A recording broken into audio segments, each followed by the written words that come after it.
Hey everybody, welcome to another edition of Go Vols Extra 1-on-1. I'm Tennessee men's basketball beat reporter Ben Frederickson. This is News Sentinel columnist Mike Strange. We're here to discuss Tennessee's upcoming game against NC State on Wednesday at PNC Arena in Raleigh. That game tips off at 7 p.m. You can watch it on ESPN2. Headed into this game, Tennessee's, I would say its confidence is at a season high. Just got a home win against Kansas State and then knocked off number 15 Butler on Sunday in a win that not a lot of people were predicting.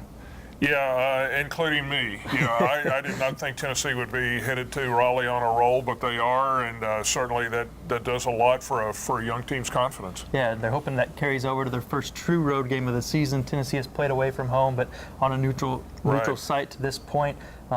Going into this game, Josh Richardson's confidence is booming. He just named SEC Player of the Week on Monday. He had a season-high 20 points against Butler, 18 of which came in the second half.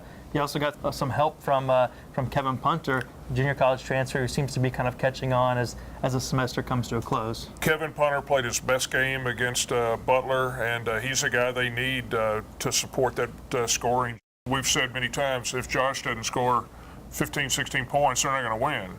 And they need a guy like Kevin Punter who's certainly capable to support him. Biggest thing, I guess, other than Josh and Kevin in the offense, you look at the defense and how it's been able to, as Coach Tyndall has said, take teams' legs.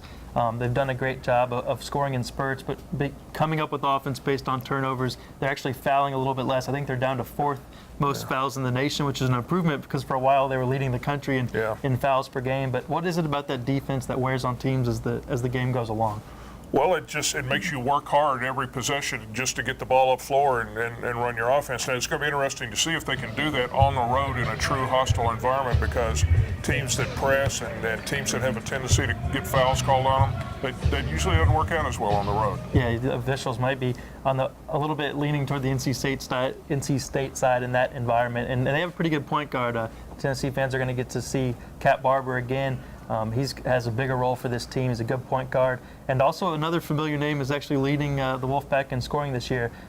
Tennessee fans are gonna recognize the name Trevor Lacey. He used to play for Alabama. Yeah, he did.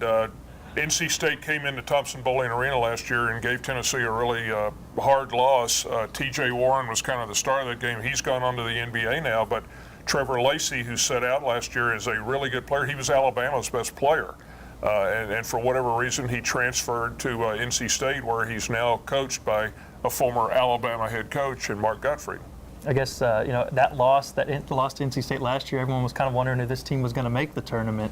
It looked like that prediction might fall short. They caught back on track and actually ended up playing two of their tournament wins in PNC Arena. Does that help them heading into this game? Well, it doesn't help Kevin Punter or Willie Carmichael or the other 35 new players, but for Armani Moore, Josh Richardson, Derek Reese, maybe they got a little vibe going there. Yeah, maybe more so than anyone for Josh. I think he dropped his career high 26 against Mercer. Yeah. So maybe it's like going home in a sense for him. You have to think that maybe fares well for him. It would be a big win for Tennessee if they can pull this off.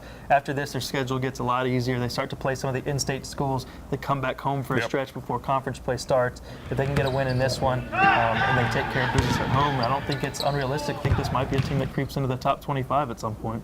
Whoa, let's back off. Let's back off. Let's pump the brakes a little bit. Let's wait on that. Wait a little till let's see them beat a few SEC teams. Okay, well, let's see them get past NC State first, and then maybe we can talk about it next time. That'll do it for us. You can follow all of our coverage on GoVolsExtra.com. If you have questions or comments, you can get a hold of me on Twitter at Ben_Fred.